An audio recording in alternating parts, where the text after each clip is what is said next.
अस्सलाम वालेकुम, मैं हूं शाहजेब खानजादा। 22 अप्रैल से 10 मई तक जारी रहने वाले शदीद तनाव और अस्करी तसादुम के बाद अब पाकिस्तान और भारत की हुकूमतों ने सिफारती कोशिशें तेज कर दी हैं। भारत में हुकूमती और अपोजिशन जमातों पर मुश्तमिल वफूद मुख्तलिफ ममालिक के दौरे पर हैं। कांग्रेस रहनुमा शशि थरूर की सरबराही में वफ्द अमरीका में भारतीय बयानिया पेश कर रहा है। इसी तरह बिलावल भुट्टो जरदारी की क़यादत में पाकिस्तान का सिफारती वफ्द अभी तक बैरून मुल्क नहीं गया है। ताहम खुद वज़ीर आज़म शहबाज शरीफ वफ्द के साथ दोस्त ममालिक के दौरे पर हैं। आज वज़ीर आज़म शहबाज शरीफ तुर्की का दौरा मुकम्मल करके 2 रोज़ा दौरे पर ईरान पहुँच गए हैं, जहाँ उनकी ईरानी सदर मसूद पेज़ेश्कियान से मुलाकात हुई है। ईरान के दौरे के बाद वज़ीर आज़म शहबाज शरीफ अज़रबैजान और ताजिकिस्तान भी जाएंगे। दूसरी जानिब भारतीय सिफारती वफूद भी दुनिया को भारत के पाकिस्तान मुखालिफ बयानिए पर कायल करने की कोशिशों में मसरूफ़ हैं और ख़ुद वज़ीर आज़म नरेंद्र मोदी भारत के अंदर ये कोशिश कर रहे हैं कि वो ऑपरेशन सिंदूर की नाकामी को अवाम में कामयाबी के तौर पर पेश कर सकें और अंदरूनी तनकीद का रुख मोड़कर माजी की तरह सियासी फ़ायदा उठाएं और वोट हासिल करें। नरेंद्र मोदी अवाम में बयानिया बनाने के लिए बॉलीवुड फिल्मों की तरह डायलॉग्स का सहारा ले रहे हैं, जिससे अपोजिशन उनका मजाक उड़ा रही है, मगर नरेंद्र मोदी नहीं रुक रहे हैं और सवाल उठा रही है अपोजिशन कि नरेंद्र मोदी अपनी तारीफ़ें करने और खुद नुमाई से बाहर निकलकर ऑपरेशन सिंदूर से मुतालिक उठने वाले सवालात का जवाब क्यों नहीं दे देते। आज नरेंद्र मोदी ने गुजरात में जलसे से खिताब किया, मगर एक बार फिर अपोजिशन के किसी सवाल का जवाब नहीं दिया। ना ही सदर ट्रंप या अमेरिका का जिक्र किया, बल्कि उन्होंने पाकिस्तानी अवाम को बराह रास्त धमकियां दी। पाकिस्तान को आतंक की बीमारी से मुक्त करने के लिए पाकिस्तान के अवाम को आगे आना होगा, पाकिस्तान के नौजवानों को आगे आना होगा। सुख चैन की जिंदगी जियो, रोटी खाओ, वरना मेरी गोली तो है ही।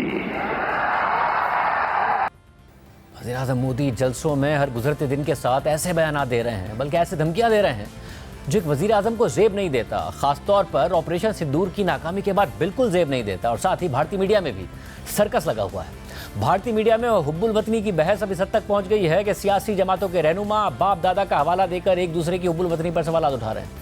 जी, मैं अपने पिताजी को लेकर बड़ा सेंसिटिव पर्सनल नहीं सर। मेरे पिताजी का देहांत तब हुआ जब मैं 5 साल का था। के लिए कुछ मेरे पिताजी के लिए अगर बोलेंगे तो मैं आपके बाप दादाओं का क्या इतिहास रहा है मैं बताना शुरू कर दूंगा। Boys will be boys. बताइए, चलिए क्या इतिहास रहा मेरे बाप दादा का इतिहास बताइए। आप मेरे पापा को बोलेंगे गलत तरीका है, ये अब ये नहीं चलेगा। की बात कहने की बात आदत पड़ गई। मैं मेरे बाप दादा का इतिहास बताइए। मैं टॉलरेट नहीं करूंगा। मैंने इनका बाप कहा, फिर से कर रहे हैं आपने शुरू किया। बीजेपी के प्रवक्ता ने उसमें बोला था ऑन एयर कि मोदी देश का बाप है। बीजेपी के प्रवक्ता ने बोला था। उन्होंने पहले मेरे बाप दादा का इतिहास बताइए। मेरे परदादा 1857 में शहीद हुए। मेरे दादा 1942 में जेल में रहे। 99 में मेरे भाई लड़ रहे थे कारगिल में। रोज मिलता है। सिर्फ यही नहीं, भारत में इंतहा पसंद सोच रखने वाले सहाफ़ी और रिपोर्टर्स बॉलीवुड अदाकारों के पीछे पड़े हुए हैं और उनकी हुब्बुल वतनी पर सवालात उठा रहे हैं, तनकीद कर रहे हैं कि पहलगाम वाक़या और ऑपरेशन सिंदूर के हवाले से बॉलीवुड सेलिब्रिटीज़ का रवैया ऐसा नहीं था जैसा एक हुब्बुल वतन भारतीय शहरी का होना चाहिए था। और अब इस दबाव से बॉलीवुड सेलिब्रिटीज़ भी तंग आ रहे हैं। सर, बॉलीवुड ने बहुत कुछ बोला है। आप बार बार आप लोग जब बॉलीवुड ने नहीं बोला बोलते गलत बोला।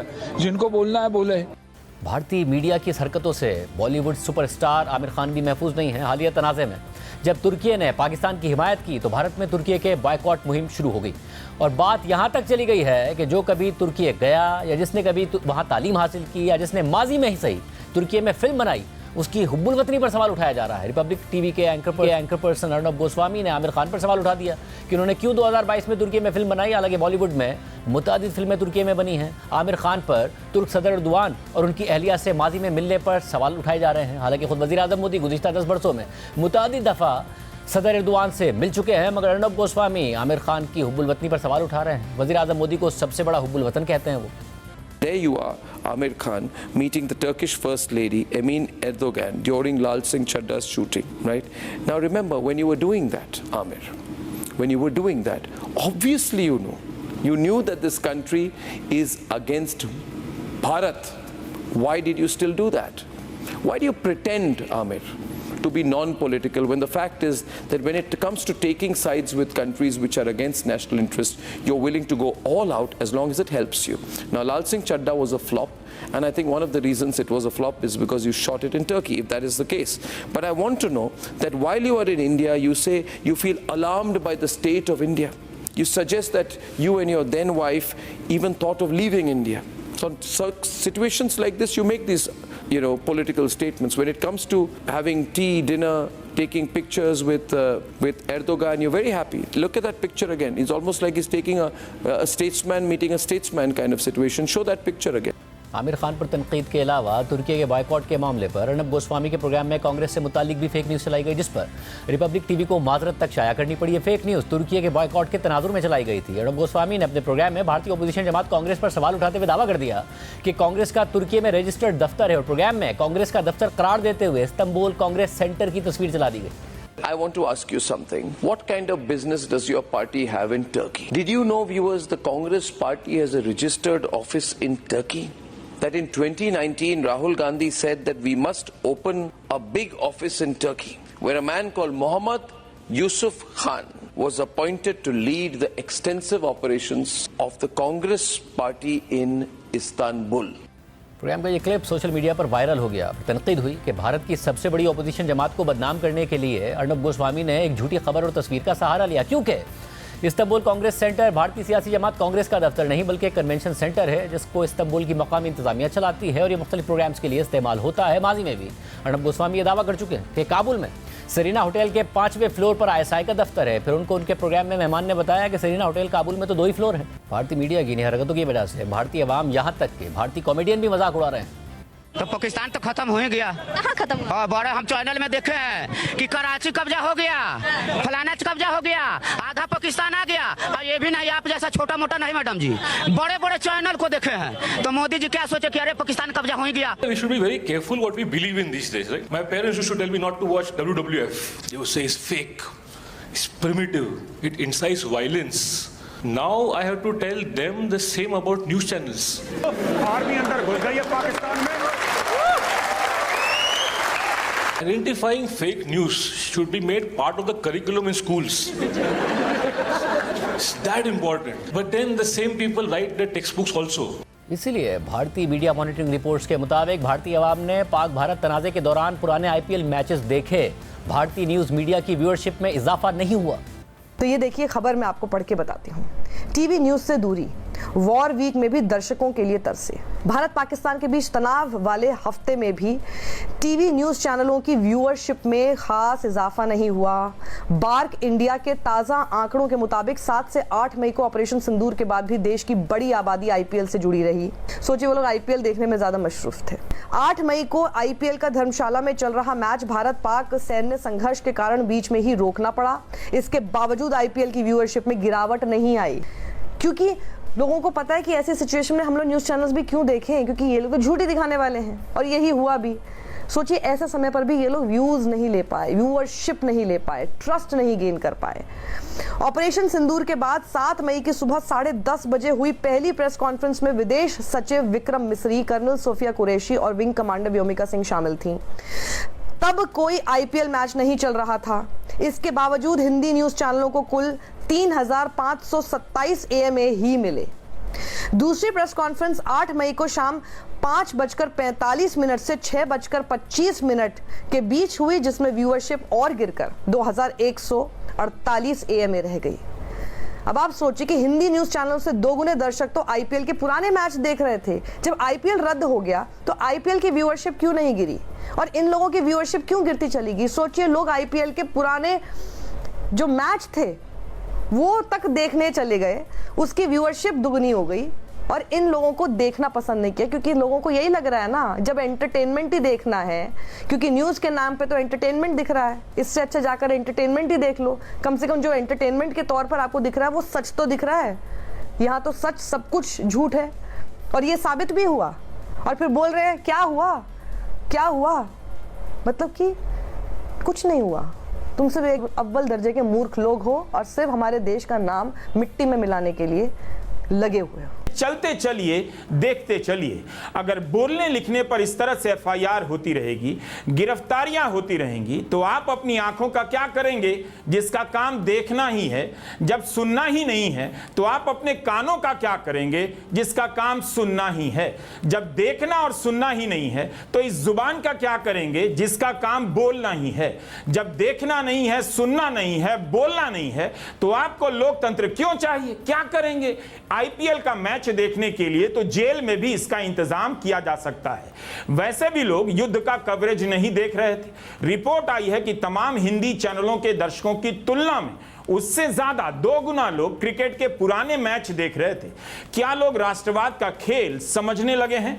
इसके अलावा भारत में वजीर आजम मोदी पर तनकीद हो रही है कि वो खुद को बहुत बहादुर कहते हैं, मगर सदर ट्रंप को जवाब देने की उनमें हिम्मत नहीं है। यहाँ तक कि अगर उनका कोई हामी या पार्टी रहनुमा ट्रंप पर तनकीद कर दे तो नरेंद्र मोदी उस तनकीद से भी घबरा जाते हैं और फौरन ये बयान डिलीट करवा देते हैं। हालिया तनाज़े के दौरान मारूफ भारतीय अदाकारा कंगना रनौत, जो बीजेपी की रुकने पार्लियामेंट भी हैं, उन्होंने एक्स पर ट्रंप के खिलाफ पोस्ट किया, जो बीजेपी के सदर जगत प्रकाश नड्डा ने उनसे डिलीट करवा दिया। कंगना रनौत ने ट्वीट में लिखा था कि ट्रंप अमेरिका का सदर होगा, मगर सबसे ज्यादा महबूब लीडर तो भारतीय वजीर आजम मोदी हैं। ट्रंप बेशक अल्फा मेल होगा, मगर मोदी तमाम अल्फा मेल्स का बाप है। तो क्या सदर ट्रंप मोदी से जलन का शिकार हैं या उन्हें मोदी से कोई इनसिक्योरिटी है? मगर थोड़ी देर बाद कंगना रनौत ने ये पोस्ट डिलीट कर दी और एक और पोस्ट में लिखा कि मुझे बीजेपी के सदर जगत प्रकाश नड्डा ने फ़ोन किया और कहा कि सदर ट्रंप के हवाले से अपनी ट्वीट डिलीट कर दो। मुझे अफसोस है कि मैंने अपने ख्यालात का इजहार इस तरह से किया।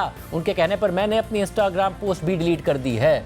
और इस बात पर अपोजिशन जमातें मोदी सरकार का मजाक उड़ा रही हैं कि नरेंद्र मोदी में ट्रंप का जवाब देने की हिम्मत और जरूरत नहीं है। इसी तरह नरेंद्र मोदी की हिमायती हिंदू इंतहा पसंद तंजीम RSS पर भी भारत में तनकीद हो रही है। RSS ने महाराष्ट्र में एक रैली निकाली जिसमें RSS के कारकुन डंडे लिए नजर आ रहे हैं और इस पर कांग्रेस तनकीद कर रही है कि रैली में एक भी भारतीय झंडा नजर नहीं आ रहा है। RSS की रैली का ये मंजर देखिए।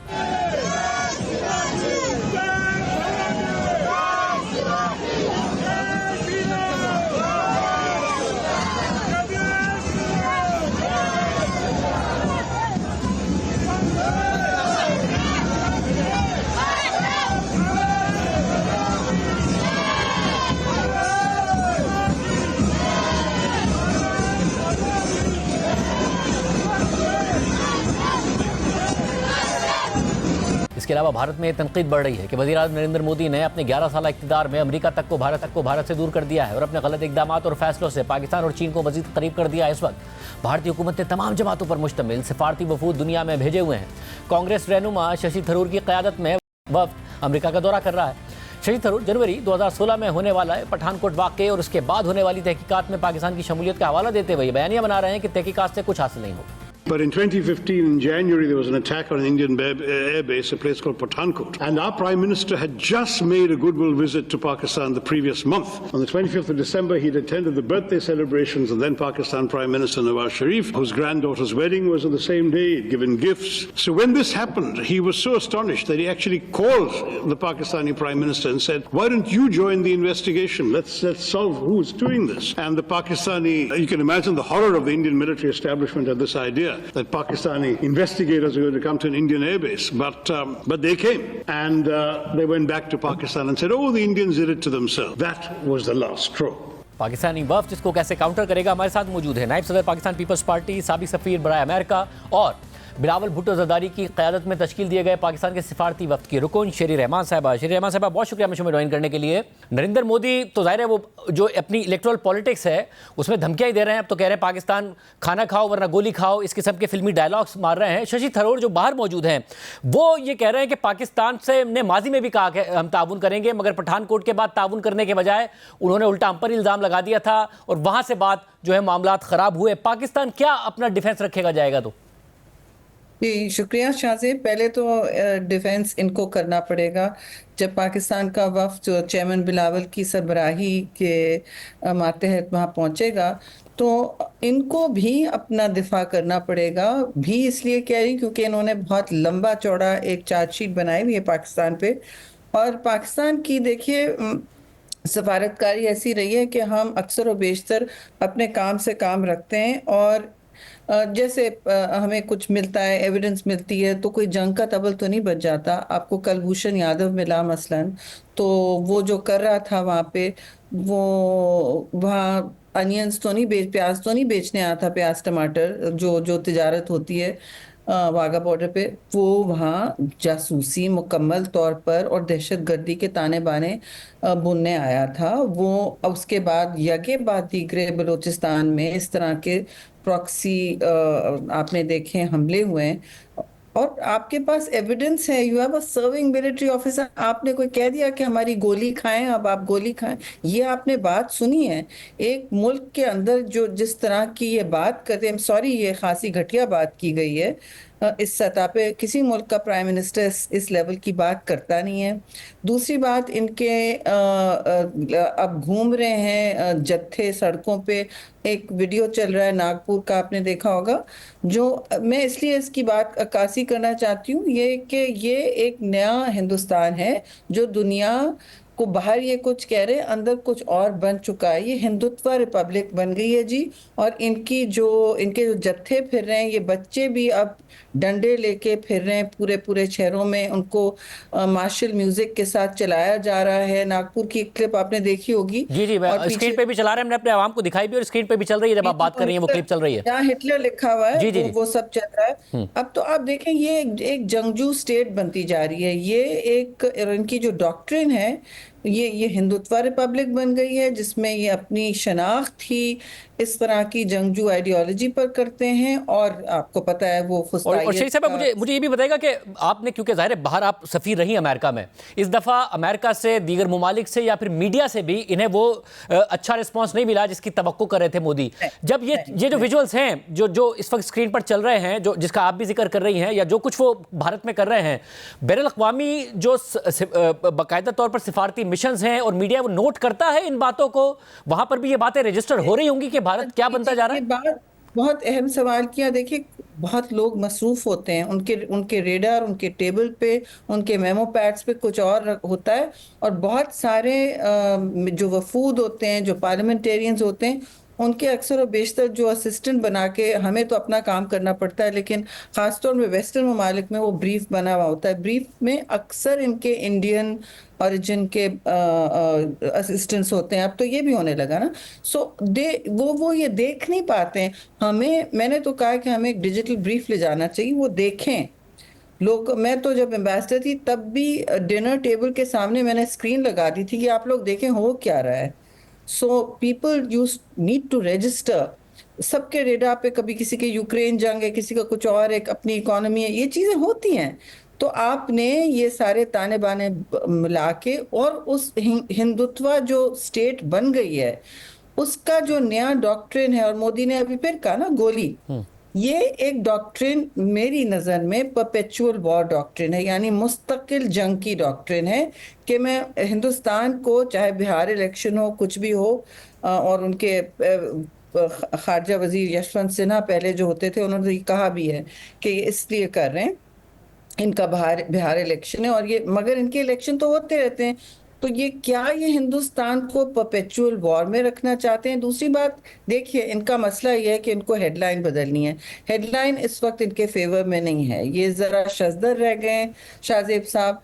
The headline did not favour India either at home और अब्रॉड। उनकी प्रॉक्सी जंगें चल रही हैं, कनाडा में हो जाए, अमेरिका में, उनके एक नई प्रोफाइल बनती जा रही है। लेकिन लोगों ने, आप सही सवाल पूछ रहे हैं, रजिस्टर नहीं कर पाते इतना जितना होना चाहिए। लेकिन हैविंग सेड दैट, कुछ तो रजिस्टर हुआ है, क्योंकि इनको वो रिस्पांस नहीं मिला जब इन्होंने जंग का तबल बजाया। और फिर जब आप जाएंगे तो क्या मुकदमा पाकिस्तान का लेके जाएंगे? जब आप कह रहे हैं हम डिफेंसिव नहीं होंगे, हमारे पास मुकदमा मौजूद है, तो क्या ऐसा मुकदमा है जिसको आप ले जाके पेश करेंगे पाकिस्तान का? देखिए, क्योंकि ये हमसे पहले मतलब उजलत में पहुंच गए हैं, कांग्रेस भी वहां नहीं है, तो हम जाना चाहते हैं। जैसे चेयरमैन बिलावल ने कहा, देखिए मैं किसी जल्दी में नहीं हूँ, I am confident in my case. मुझे जो जाना है वहाँ मीटिंग्स, क्वालिटी मीटिंग्स हों जो मैटर करती हों। तो आप जब अपॉइंटमेंट्स करें इस तरह के, हम जाके वहाँ बैठ नहीं जाएं इधर उधर बातें करने। It should be very targeted, और और वो आके चले जाएं या फिर रहे हों, जो भी लोग, इट डजंट मैटर। उनको अपना बयानिया रखना है, और उनका बयानिया बहतान का बयानिया है। We are very clear. उनका एक माजी की बुनियाद पे वो कोई नई बात नहीं कर पाते, आप नोट कीजिएगा, वो नई बात नहीं कर पाएंगे, वो माजी बार बार गाड़ के निकालेंगे। पठानकोट की स्टोरी भी बहुत दिलचस्प है, जो उनके फेलियर्स थे वहाँ जाके, उनकी नेशनल इन्वेस्टिगेशन एजेंसी नहीं प्रूव कर सकी, तो वो इसको इस तरह समोसा बना रहे, कवर अप कर रहे हैं।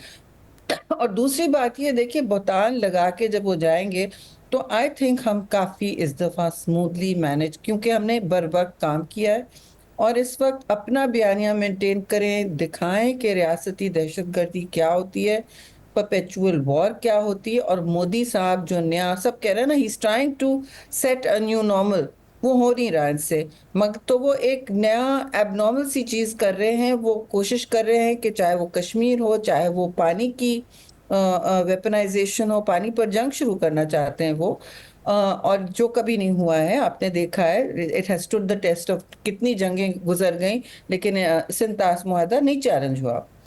तो इनकी एक इनफरादी और यूनिक सोच है। ये भारत की जो इनकी शिकस्त हुई है ना, इनके जो जेट्स डाउन हुए हैं वगैरह, और जिस तरह सीज फायर की बात की गई, हाइफनेशन किया, प्रेसिडेंट ट्रंप ने बार बार दोहराई है बात कि मैं मीडिएट कर चुका हूँ इसमें, ये बार बार इनके फॉरेन मिनिस्टर कह रहे हैं कि जी नहीं हुआ नहीं हुआ, लेकिन अब वो हकलाने लगे हैं जब उनसे सवाल होता है। तो ये सारी बातें अब ये पाइल अप हो रही हैं और इनको बहुत सख्त मिर्चें लगी हुई हैं। ये एक कोई इन्होंने पहले मिस एडवेंचर ये किया है, मुसल्लत की जंग पाकिस्तान पे। अब हम जाके जो कहेंगे वो मैं पेपर आउट तो नहीं करूंगी, लेकिन आपको पता है जनरल बयान, आप कॉन्फिडेंट हैं कि पाकिस्तान के पास एक अच्छा केस है प्रेजेंट करने के लिए? बहुत वी आर ऑल कॉन्फिडेंट कि पाकिस्तान के पास बहुत ही एक स्ट्रॉन्ग केस है, और कि भारत खुद क्या बन गया है और क्या करना चाह रहा है खित्ते में। It is the destabilising power, it is an aggressor, और ये जो है इनका अपना जो रिकॉर्ड दुनिया में बनता जा रहा है, प्रोफाइल जो बनता जा रहा है, वो एक एक्सट्रीम राइट विंग एक्सक्लूशन वाली, मतलब लोगों को आप सिर्फ भुगतान की बात नहीं कर सकते, वो अपने मुल्क के अंदर क्या करें, मुसलमानों के साथ, माइनॉरिटीज़ के साथ, हर अक़लियत के साथ उनकी जंग है। तो ये एक बहुत ख़तरनाक रियासत बनती जा रही है जो अपने आप को दुनिया में कुछ और पोजीशन करती है और कर कुछ और रही है। And he is doing something जो वो इजराइल की प्लेबुक लेके करना चाह रहे हैं, इट्स नॉट पॉसिबल। जो इनको हद मिल गई है ना, रेड लाइन नहीं मिल गई पाकिस्तान में, इनको एक हद मिली है, and they're in shock over that. वो समझ रहे थे कि उनको सारी दुनिया सराहेगी, उनके सारे एलाइज उनको सराहेंगे। किसी ने एक लफ्ज़ नहीं बोला अदर देन दोनों साइड्स की जी वी शुड के जंग ख़त्म होनी चाहिए, जो तो बहुत माकूल बात है, हम भी वही कह रहे हैं। तो हम तो जंग नहीं चाहते, हम तो मुस्तकिल अमन की बात करते रहें। ये अब माजी की बातों पे इनका इन्हिसार है कि फला इन्वेस्टिगेशन, और बस उसको स्पिन देना। तो बेसिकली ये झूठ की बुनियाद पर इन्होंने एक नया पूरा और फेक न्यूज़ तो इस दफ़ा इतनी ज़्यादा इस्तेमाल हुई कि मैं समझती हूँ कि इस पर एक पूरा सेमिनार हो सकता है, वहाँ होना चाहे तो हम ज़रूर करें। बहुत शुक्रिया सेनेटर शरीर रहमान साहब हमारे थी। प्रोग्राम में ब्रेक शामिल करते हैं, कुरान खबर आपके सामने रखिए। गजा में इसराइली जारियत की वजह से सूरत हाल संगीन है। महदूद इमदाद की इजाज़त के बावजूद इलाके में खाने पीने की अशिया की शदीद किल्लत है, जबकि आज भी इसराइली फोर्सेज ने गजा में शदीद बमबारी की है, जिसमें 30 से ज़ायद अफराद शहीद हो चुके हैं। सारी सूरत हाल में अब आलमी मीडिया दावा कर रहा है कि हमास ने गजा में जंगबंदी के अमरीकी मुआहदे पर इत्तफाक कर लिया है। खबर रसा इदारे रॉयटर्स के मुताबिक एक फ़लस्तीनी अहदेदार ने बताया है कि हमास ने गजा में जंगबंदी के लिए अमरीकी सदर ट्रंप के खुसूसी नुमाइंदे स्टीव विटकॉफ की जानिब से पेश की गई एक नई तजवीज़ को कबूल कर लिया है। ये पेशरफ्त इसराइल के साथ मुमकिन तौर पर जंग के खात्मे की राह हमवार कर सकती है। यह नई तजवीज़ हमास को सालिसों के जरिए मौसूल हुई। एक जरिए के मुताबिक इस तजवीज़ में 10 जिंदा इसराइली अरगमालियों की रिहाई शामिल है, जिन्हें हमास 2 ग्रुपों में रिहा करेगा, और इसके बदले में 70 दिन की जंगबंदी और गजा से इसराइली फौज का जुज़वी इनखिला होगा। तजवीज़ में यह भी शामिल है कि इसराइल मुतअद्दिद फ़लस्तीनी कैदियों को रिहा करेगा, जिनमें तवील सजाएं काटने वाले सैकड़ों अफराद शामिल हैं। इसराइल की जानिब से फौरी तौर पर इस मुआहदे पर कोई रद्द-ए-अमल सामने नहीं आया है। रॉयटर्स 70 दिन की जंगबंदी रिपोर्ट कर रहा है, ताहम अल जज़ीरा के मुताबिक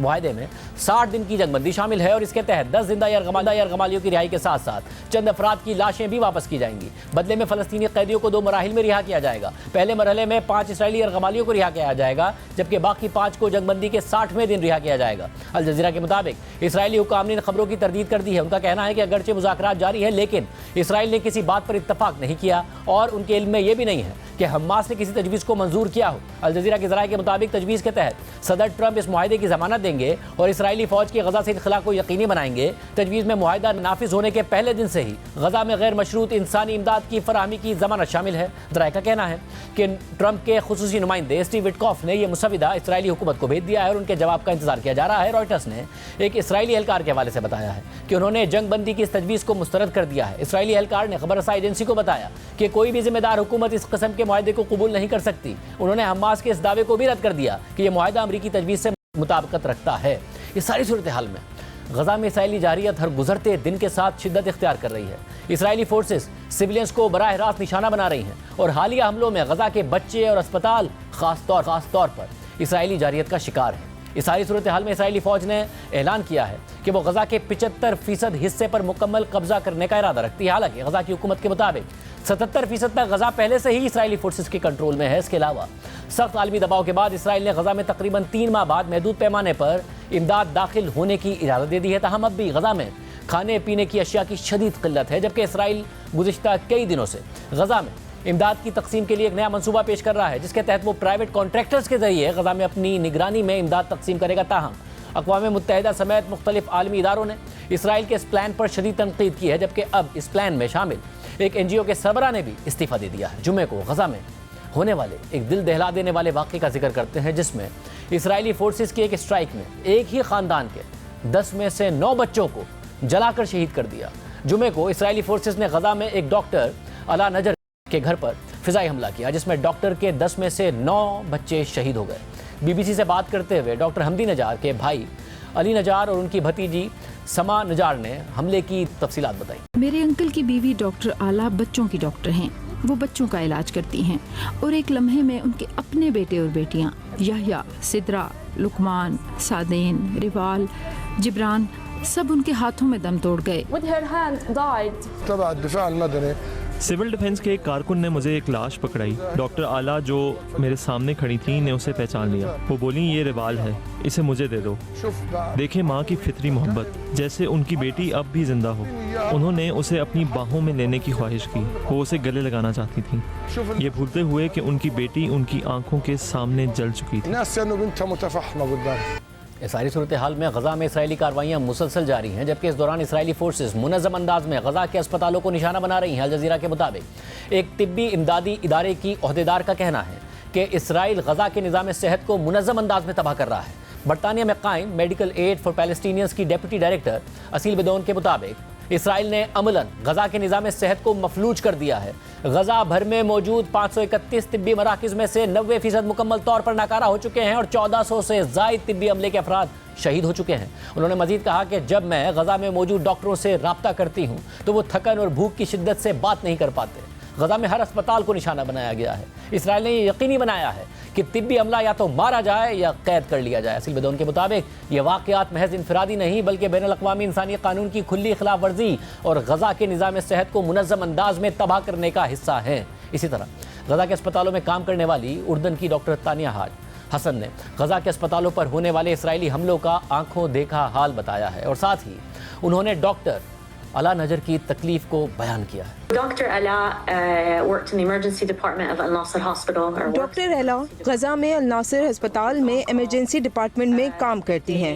जब कल उनके बच्चे इसराइली स्ट्राइक में मारे गए तो उस वक्त डॉक्टर अला अस्पताल में जॉब पर थीं। उनके शौहर भी अस्पताल में फिजिशियन हैं। कल डॉक्टर अला ड्यूटी पर थीं कि उनके शौहर काम खत्म करके बच्चों के पास घर वापस पहुंचे तो घर पर हमला हो गया। फिर डॉक्टर अला को अस्पताल में बुलाया गया कि उनके बच्चों की लाशें शनाख्त के लिए अस्पताल में लाई गई हैं और फिर डॉक्टर एला हमारी एक साथी के साथ अपने बच्चों की शनाख्त के लिए गईं। हमारी जो साथी डॉक्टर एला के साथ गई थी उन्होंने मुझे बताया कि वो लाशों को नहीं देख पा रही थी क्योंकि वो इसराइली स्ट्राइक के बाद इस हालत में आ गई थी कि पहचानी ही नहीं जा रही थी। डॉक्टर एला के साथ वहाँ जितने भी साथी डॉक्टर्स मौजूद थे वो सब रोने लगे।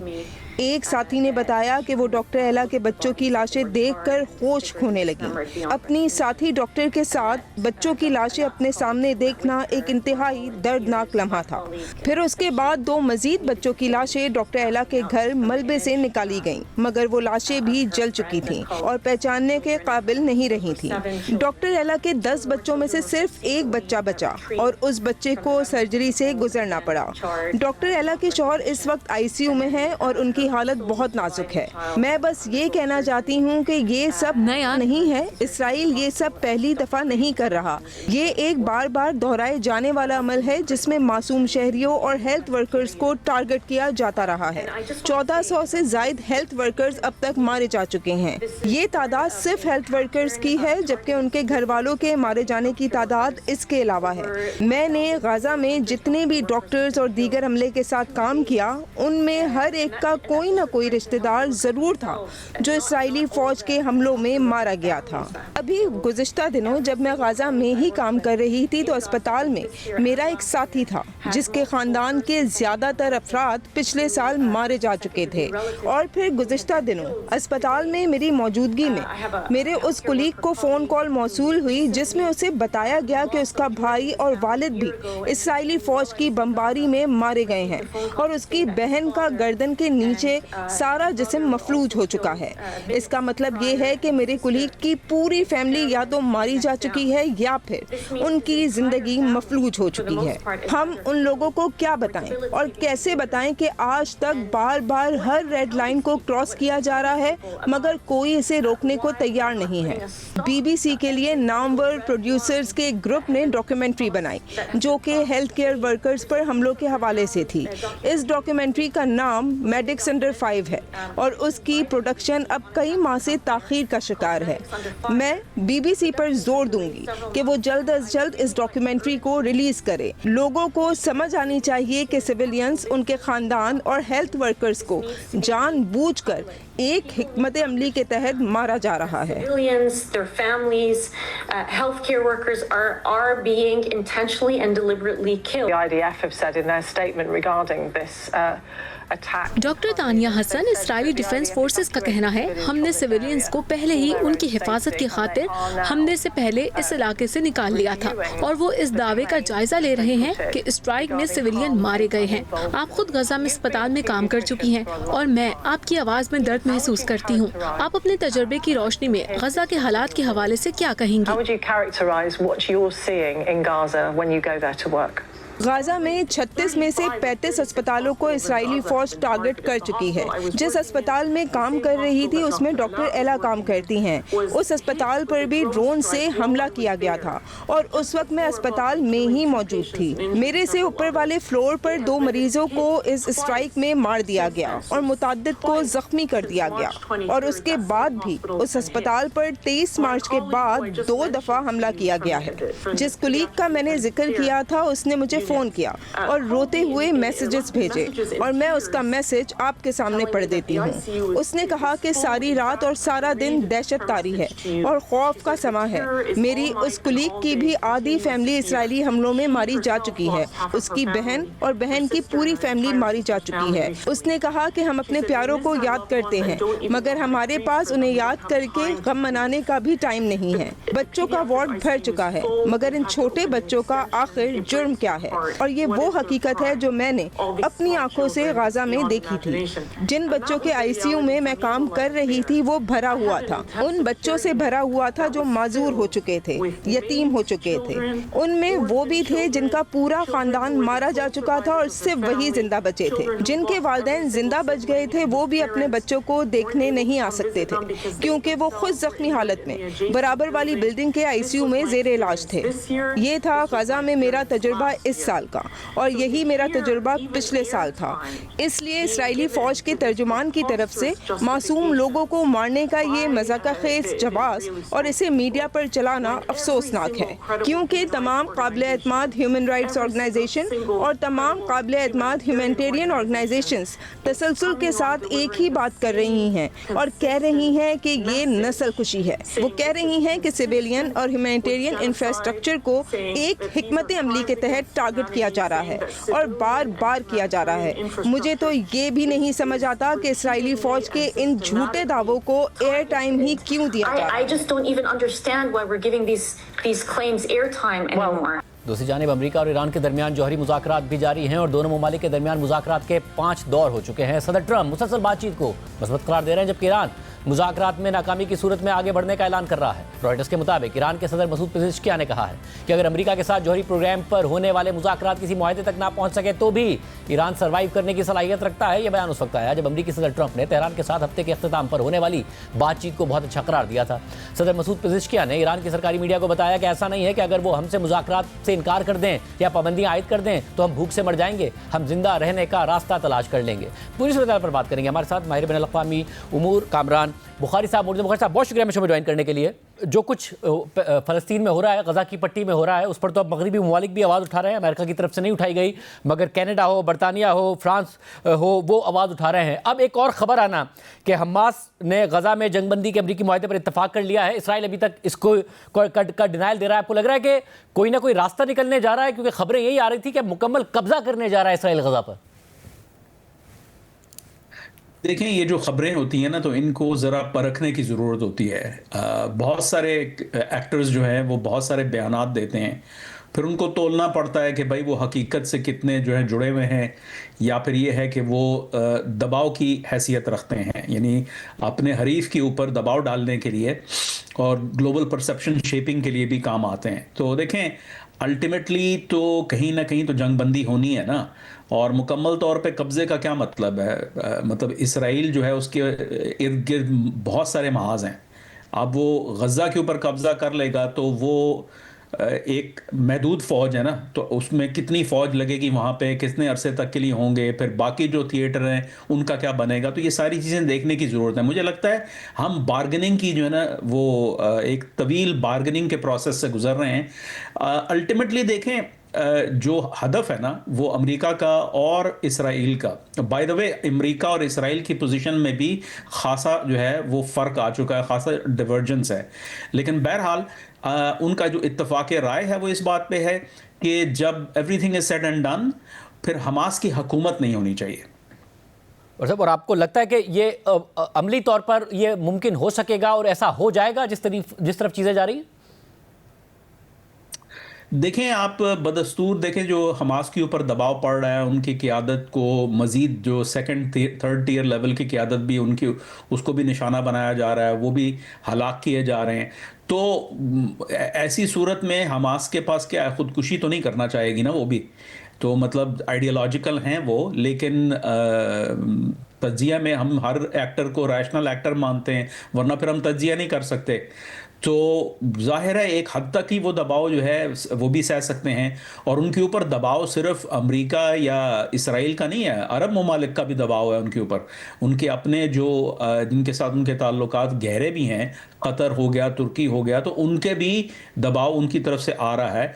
तो अल्टीमेटली ये अब हम देखें, एंड गेम का हमें पता है कि एंड गेम क्या है, अब उसको इंजीनियर करने की जो है ना कोशिश है, और हमास ये कोशिश कर रही है कि कम से कम नुकसान हो। अगर हुकूमत को मतलब से दस्तबरदार होना ही है तो कम से कम नुकसान हो, और फिर उसके बाद क्या होगा, उसके बाद हमास की क्या हैसियत होगी, उसके बाद उसकी क्या पॉलिटिकल साख होगी, ये उनके कैलकुलस है। अच्छा, पर दूसरी तरफ ज़ाहिर मुज़ाकरात हो रहे हैं अमेरिका के और ईरान के ओमान की सालिसी में, मगर क्या समझा जाए, क्योंकि इसराइल का तो यही कहना है कि मुकम्मल तौर पर यूरेनियम अफजूदगी ख़त्म करे ईरान कह रहा है ऐसा हो ही नहीं सकता। किसी आपको लग रहा है कि जिस सिमत में जा रहे हैं कुछ ना कुछ डील हो जाएगी? देखिए, मैं समझता हूं कि वहां पे भी अगर हम मतलब अब देखें ना, अब ये कोई 6 राउंड हो चुके हैं टॉक्स के, तो कहीं भी 6 राउंड नहीं होते कि अगर आपने पहले से जो है मुआहदा करने के लिए एक तरह से रजामंदी का इजहार नहीं किया हुआ। सवाल ये है कि मुआहदा की आखिरी शक्ल क्या होगी, यानी फिर वही मैं कहूँगा मुआहदे की इंजीनियरिंग क्या है, इंजीनियरिंग और उसके डिटेल्स क्या होंगे।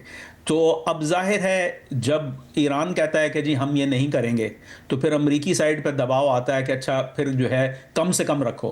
अब वो कम से कम पे बात होती है तो फिर अमेरिकी साइड से, इसराइली साइड से दबाव आ जाता है कि भाई अगर जो है आप इस पे लचक का इजहार कर रहे हैं तो ये तो मतलब मामला गड़बड़ है। तो ये बैक एंड फोर्थ ये नेगोशिएशन का हिस्सा है।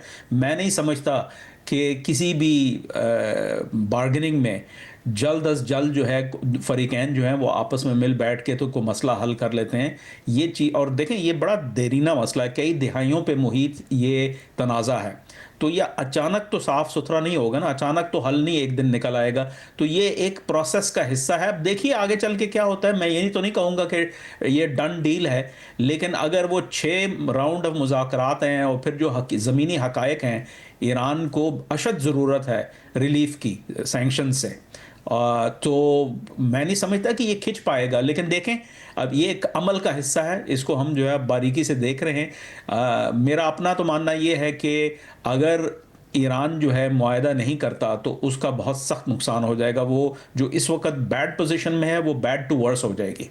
बहुत शुक्रिया कामरुन बुखारी साहब का तज़िया आपने सुना। शामिल करते हैं एक और अहम डेवलपमेंट आपके साथ रखी।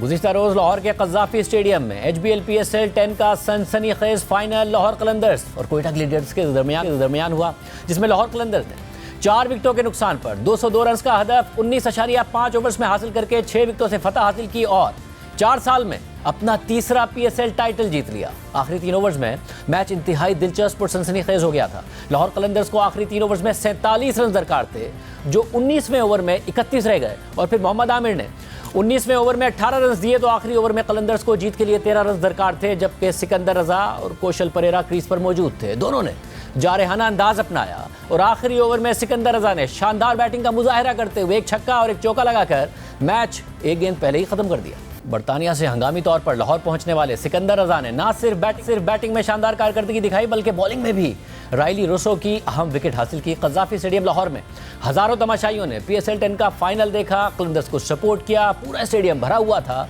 अमेरिका की कायम मकाम सफ़ीर नेटली बेकर भी लाहौर कलंदर्स की दावत पर फाइनल देखने कज़ाफ़ी स्टेडियम पहुंची है। कलंदर्स की जर्सी पहने नेटली बेकर ने पूरा फाइनल मैच देखा। लाहौर कलंदर्स की जीत के बाद उन्होंने फातेह टीम के साथ ग्राउंड का चक्कर लगाया, ट्रॉफी के साथ तस्वीर खिंचवाई। इख्तितामी तकरीब में सदर ममलिकत आसिफ अली ज़रदारी के साथ शरीक हुई। इसके अलावा हर साल की तरह इस दफ़ा भी PSL से मोहम्मद नईम, हसन नवाज, ख्वाजा नाफे और मुआज सदाकत जैसे खिलाड़ी सामने आए हैं, जिन्होंने टैलेंट दिखाया। कुछ खेल चुके हैं, कुछ मुस्तकबिल के लिए अच्छा टैलेंट नजर आ रहे हैं। आज के प्रोग्राम में इत्तेफाक दीजिए। अल्लाह हाफ़िज़।